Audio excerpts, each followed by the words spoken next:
السلام عليكم ورحمة الله وبركاته، حبايبي عاملين ايه؟ النهارده بقى اتشقلبت كده جوه التلاجة وما كنتش عارفة بصراحة اعمل اكل ايه. المهم بدور كده لقيت بتنجانية ديت. قلت بقى هطلعها، هعملها مسقعة. عملت المسقعة بطريقة حلوة قوي قوي.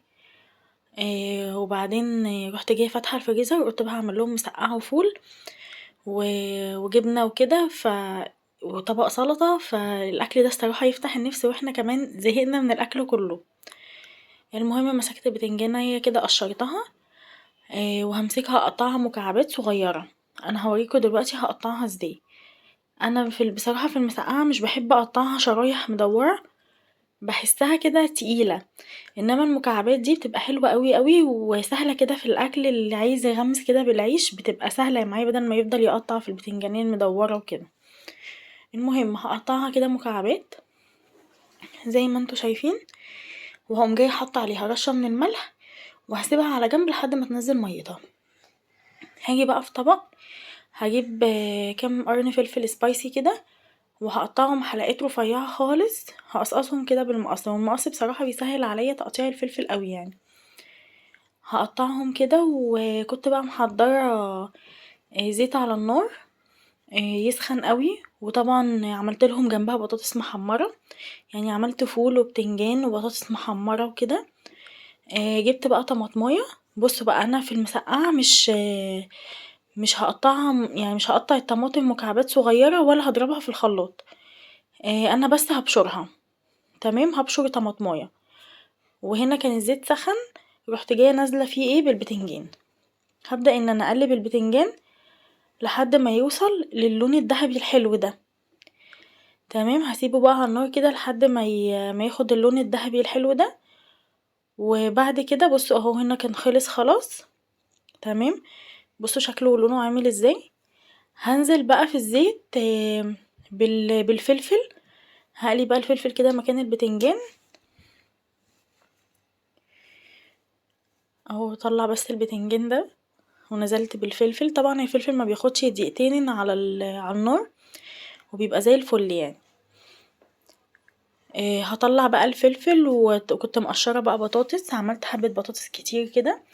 والله العظيم احنا اكلنا الاكل ده يعني اكتر من الاكل العادي اللي احنا بنعمله كل يوم. حاجه جديده ومختلفه وتفتح النفس ومش مكلفه في نفس الوقت. بصوا بقى هنا الطبق ده انا جبت حبة زيت حطيتهم فيه. هحط عليها ربع معلقة من التوم المهروس ده اللي انا كنت فرماه معاكم قبل كده وفرزته. هقلب كده التوم لحد ما يحمر، وهنزل عليه بالطماطم اللي انا بشرها،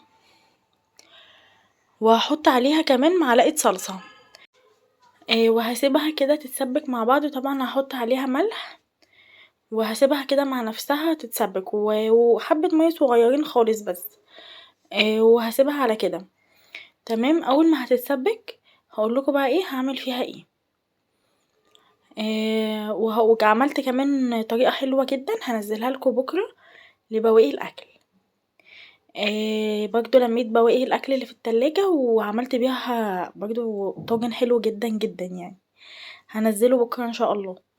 بصوا بقى دوت هنا كانت الصلصة اتسبكت. هنزل بقى فيها بالبتنجان، وهسيب البتنجان ياخد غلوة كده صغيرة بس، يعني اقل من دقيقة على النار عشان يشرب بس من الصلصة. وهقوم جايه مفضياه كده في الطبق.